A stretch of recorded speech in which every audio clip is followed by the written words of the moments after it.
As he slowly made his way to the water, he went right in and got a drink. But after his first drink, you could tell. He seemed nervous and I wasn't sure why. He kept looking over at my little GoPro camera and I was hoping, as cool as the footage would probably be, I didn't want it to spook him. As he went down for another drink, he decided no way and picked up his head and he looked like he was leaving. Now I knew this was my shot.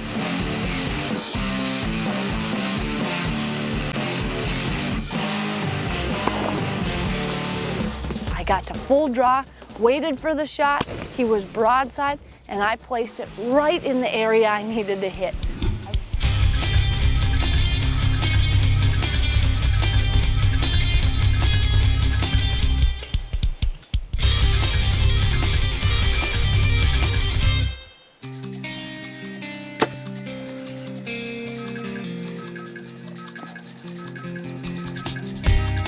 BJ had told me ahead of time that there would be a ton of opportunities to take turkeys, so the very first day, well, that was what was on our mind, turkeys. It's a great thing to get things started. I was a little tired from the flight, but at least I was able to let a few arrows fly, and I ended up with my very first New Zealand turkey. That was awesome.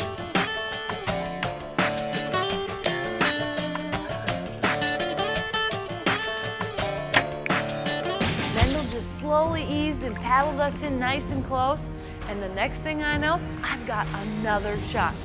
Now this time I really took a deep breath, tried to make the perfect shot. I was in nice and close.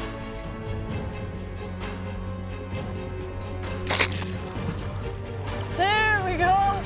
I'm sitting on stand and I hear a big sound off to my left. The next thing I know, I've got a buck coming down the lane the opposite way of what I thought. I know if I don't make a move quickly, I may not get a shot at this buck. But I need to make sure that I make the move at the right time. Because if I move a minute too quickly or a little bit early, this buck's gonna bolt. So I let him get through and waited. I got to full draw, waited till my pin was on the vitals, and gave him a soft little bleat. Bah. All the jakes must have grabbed the attention of one gobbler, and he was not having it. He was not happy that all these jakes were jumping on the back of our hen. He came in, pushed all the other jakes aside, and it was his turn. Well, you know what? We had two people hunting, and on this one, I was letting my cameraman shoot. So I was filming, and I was blown away by this footage. This gobbler had just come charging in, pushed all the jakes aside, and now we had a giant gobbler right on the back of our hen.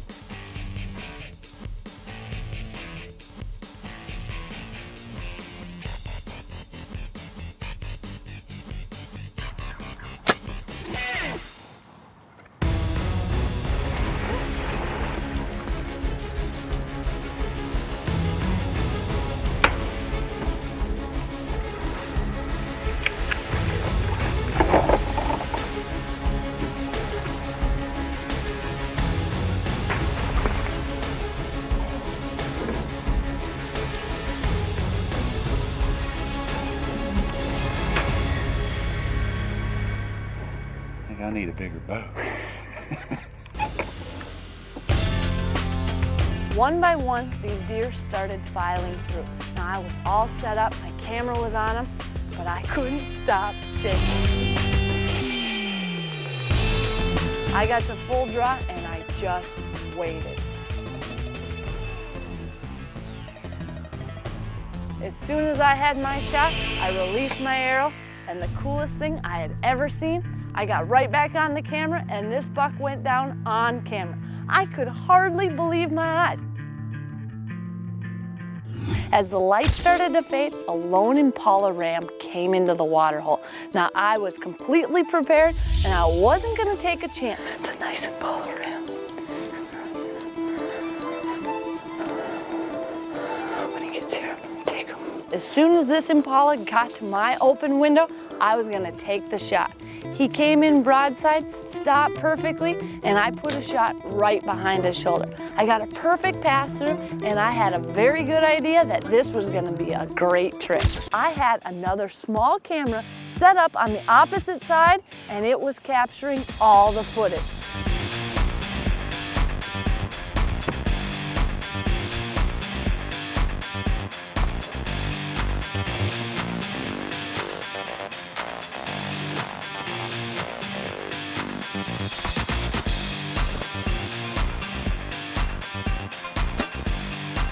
When you can capture something this awesome on 2 different camera angles, well, to me, that's just as good as getting a giant tom. I've got a perfect opening.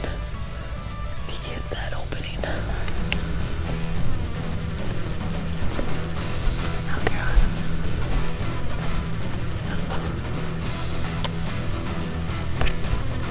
You got it.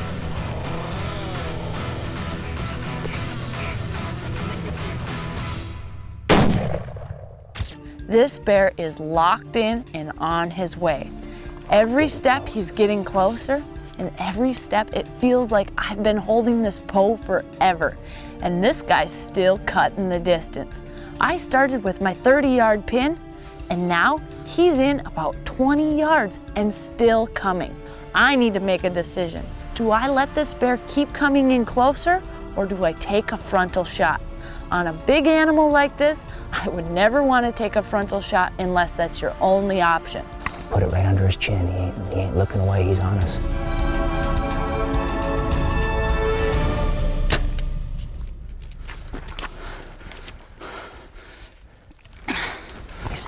He's draining blood. He's draining blood. He's going down. You got him.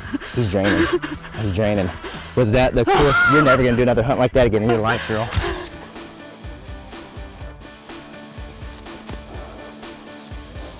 He's quartering away.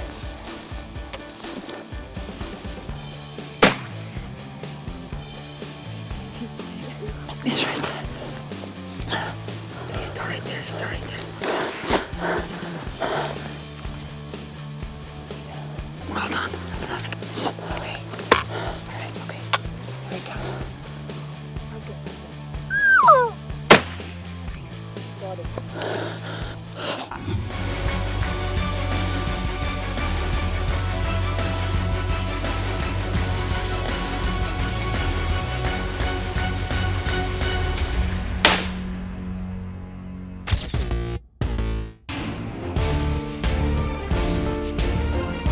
Mike and Jason stalked along, and when they got to where they wanted to be, well, Mike was all set up, perfectly rested, and they made the shot. But as that bear took off for the woods, well, he put one more in him just in case. And that's one of the things when you're hunting black bear. If you have a chance to put another bullet in him, you absolutely want to. I got inside 20 yards. I had planned everything out. The only thing I didn't plan out, how on earth do you get to full draw from your belly? I hadn't accounted for that. And I decided to just try to draw, get to full draw, and stand up. Big mistake. I spooked the entire group. These guys were on their way out of there, and all I could do is watch as these giant racks ran away from me. Now, it's a little depressing to put in all that work, get up close, and realize you busted the entire thing. But that's exactly what happened. And you know what? It was my very first ever mule deer stalk, so not too bad.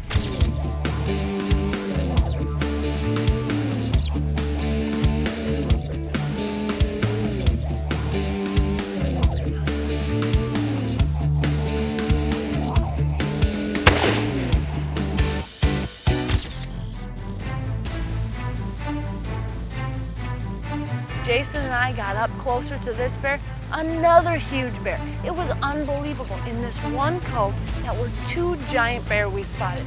Jason got up, got settled in, and made a great shot. He's hit hard. Took him down on the first shot.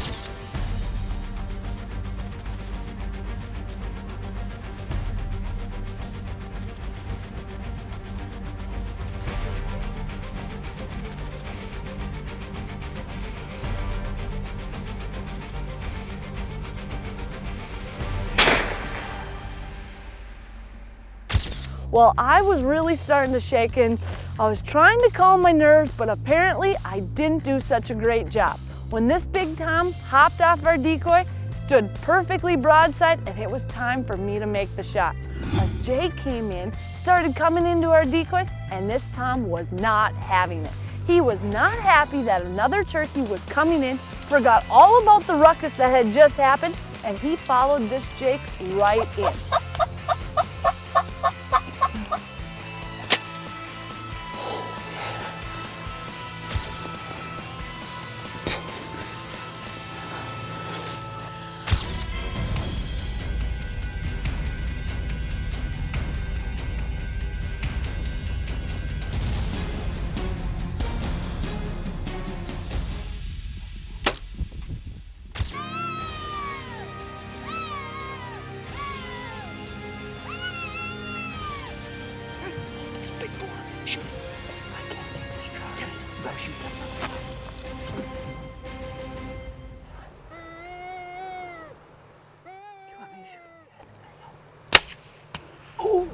These turkeys were gobbling, putting on a show, and as they started walking away, Martin decided to make a shot and dropped them right in their tracks. It was just perfect. Everything had come together. I had set the stand exactly for this wind, for the deer to follow this direction, and they were doing it. And there's something to be said about bow hunting and seeing your entire plan come together.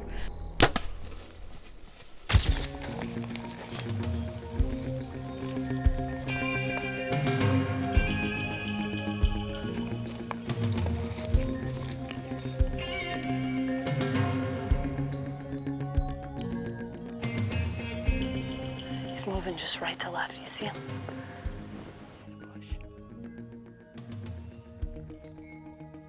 I'm gonna take him.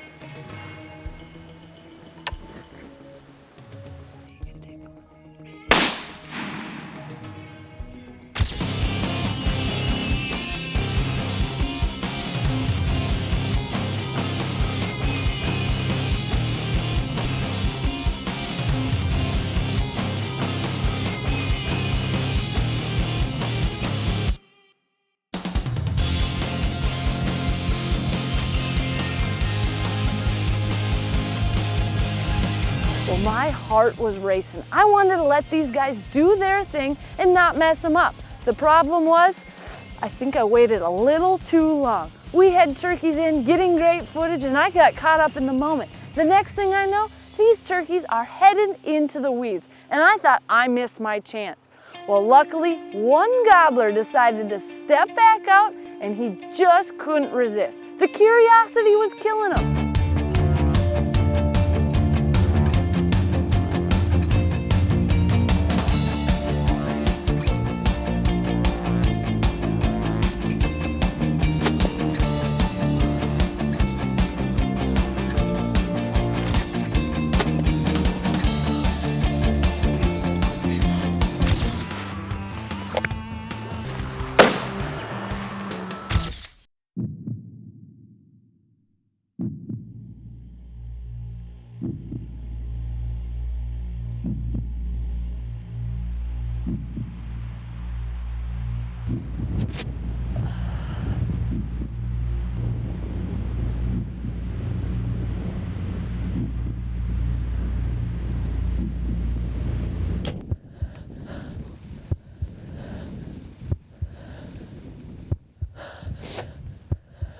Well, it wasn't long and another group of hogs came through. I let them come in to about 100, 150 yards. I got a good broadside shot. I squeezed the trigger and this hog dropped right in his tracks. We had just set up for an evening hunt, and one thing I like to do is draw my bow, make sure everything's in order, and also check those narrow windows. That way I know where I'm standing, where my shots will be. As I'm at full draw, looking out the window, oh crap, huge warthog, huge warthog. Get over here, over the shoulder. Can you see him, Brad? I can't see him. I have to get in front of him. Wouldn't you know, a big warthog runs right through my pin. Is he big? Now I've been looking for a warthog since day one, and I couldn't even believe it. I thought I was imagining it. I think he's okay. Is he okay? Are you ready, Brad?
decided, being the nice sister I am, I'll let my brother go on this stock. I'll come right along with him, but he was gonna go up first. So we used as much as we could of the shore to get up on this bear, but we simply ran out of stockable real estate.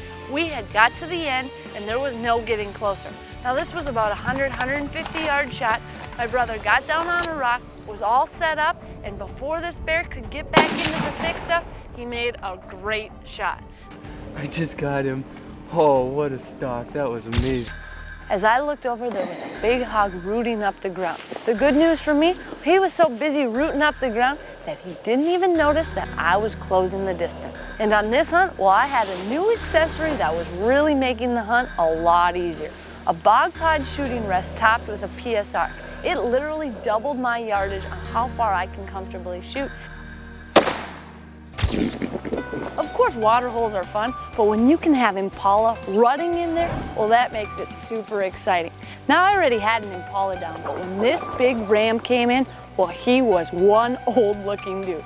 He was grunting, going crazy, and really acted like he owned the place. I let him do his thing, watched him run around, and when he presented the perfect shot, well, I couldn't resist.